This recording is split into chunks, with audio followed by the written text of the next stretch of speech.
En dépit des progrès réalisés ces 40 dernières années dans la lutte contre le VIH-Sida, force est de constater que la mobilisation a baissé depuis la période de la Covid-19. Même si plus de 80% de la maladie du sida est maîtrisée aujourd'hui par les services de soins, la médecine et la pharmacie.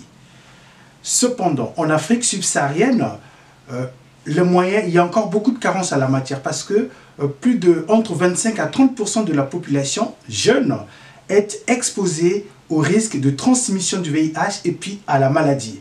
À cela s'ajoute aussi le facteur lié au chômage de masse et au manque de perspectives.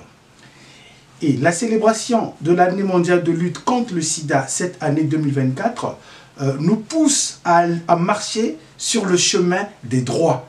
Le chemin des droits, c'est le droit, l'accès aux médicaments.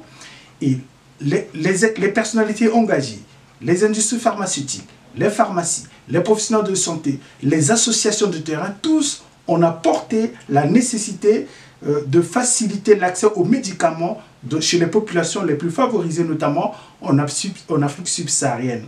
La République du Congo, la République démocratique du Congo, le Cameroun, le Tchad et récemment la Guinée équatoriale, ces pays manifestent encore des difficultés en matière d'approvisionnement de médicaments de qualité dans la lutte contre le VIH afin d'arrêter la charge virale, afin de stopper les risques de transmission en dépit de tous les progrès enregistrés dans le monde médical depuis 40 dernières années. Donc il faut toujours continuer à ne pas baisser la garde et surtout ne pas abîmer l'âme par l'ignorance. On a vu ce qui s'est passé en Guinée équatoriale. N'abîmez pas votre âme par ignorance. Sensibilisez-vous, allez toujours sur ce chemin des droits, à rechercher le médicament, à rechercher le soin, à rechercher la bonne information, à rechercher la protection.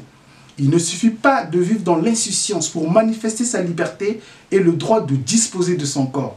Il est plutôt important de préserver sa dignité morale et physique et d'user de son corps dans le sens naturel du terme pour se rendre utile à soi-même, à sa famille, à la société, aux autres. L'insouciance et l'ignorance, ce ne sont pas des solutions. L'insouciance et l'ignorance, ce n'est pas la liberté. La liberté, c'est plutôt d'aller vers les droits, sur le chemin des droits, afin de prendre conscience que la maladie, le sida, le VIH existent. Le sida fait partie des 6 maladies graves en Afrique tropicale, à côté de la fièvre jaune, la fièvre typhoïde, le paludisme, la tuberculose et la drépanocytose.